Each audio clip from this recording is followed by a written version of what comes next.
We in the Western world are so concerned that our lives should be meaningful, that they should make sense.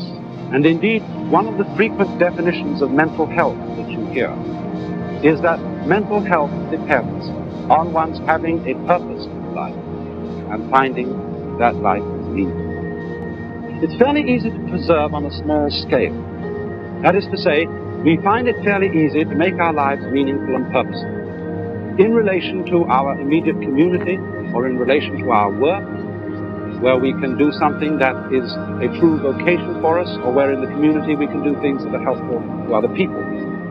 But it's increasingly difficult to get the sense of the fundamental meaningfulness of things in a universe as it is now seen by contemporary science. In other words, when you enlarge the framework, it's more and more difficult to see any meaning in things. Because while we can see the significance of our lives over a few years, maybe 100 years, maybe 200, when we look at the thing in vast perspectives, when we see the human race as such a tiny little sort of bacillus living on an obscure piece of dust in a remote corner of the universe, when we see this enormous, almost cosmic nonsense of galaxies of radioactive material going around and around for colossal spans of time for no apparent purpose at all, in that perspective, it's particularly difficult for us to believe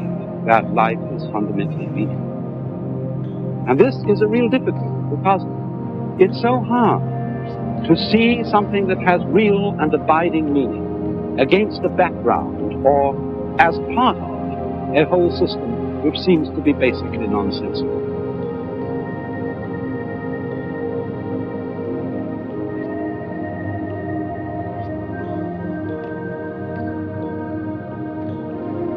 Events, people, things are only meaningful or purposeful insofar as they lead to something else or insofar as they represent something else. And in a way, this makes people and things rather like symbols and words which always refer to something beyond themselves and don't mean anything in themselves. And so, one of the dominant ways in which a person can say that life has meaning is then that it has order. But on the other hand, if the orderliness of life is taken too far, we then move over into another kind of meaninglessness, which we call monotony. In other words, if every day is the same as the day before it, we find ourselves involved in a routine where we're doing exactly the same job day after day after day after day, we find that through an excess of order, our life begins to lose vitality. And so it seems that we need a kind of disorder in order to give life to order. We need a kind of nonsense in order to make things really meaningful. We need chaos as an essential element of life. Now, in the Western world, we tend, on the whole, to emphasize order. We are always pushing things to make sense.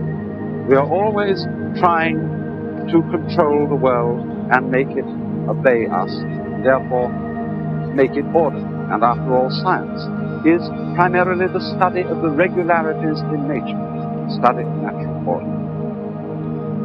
But to a considerable extent, in Far Eastern thought, especially in Taoist and Buddhist thought, the emphasis goes the other way.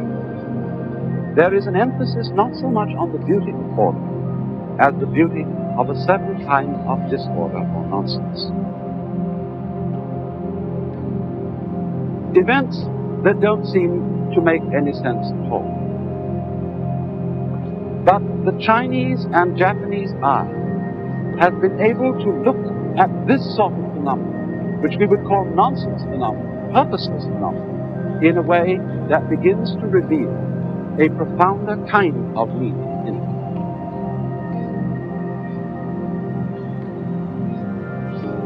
But then, why does the artist so often copy the form of nature? Surely he does it because he is paying a tribute to a certain kind of meaninglessness, a certain kind of joyous purposelessness in nature. And this fact of our being constantly fascinated by the freedom of natural forms from having to mean something, from having to make sense, that is a kind of relief to us. And so there is a Chinese saying, which is that the beauty of a mountain is that it's so much like a mountain. The beauty of water is that it's so much like water. They have this way of putting it.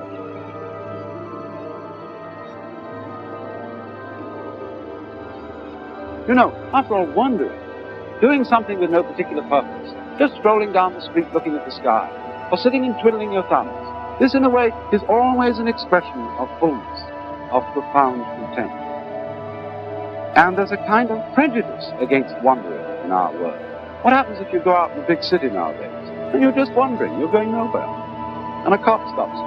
Where are you going? Well, I wasn't going anywhere. Ah, don't tell me that.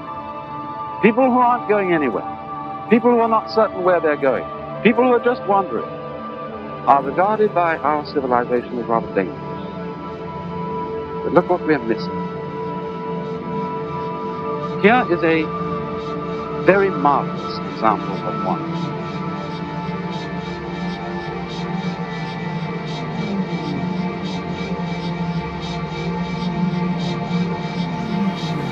And dark. So you may get the feeling of too much anxiety, fear, like that. But if you know about the death, then I think either theistic religion, believe God, or non-theistic religion, believe yourself. You carry your life meaningful way, then there's a guarantee. So at the end, no regret. Then according to religious tradition, if there is God, God will look after you. If no God, we are self-creation, because of the self-creation. So you done meaningful life, so that's guarantee your next life will be happy, nice life.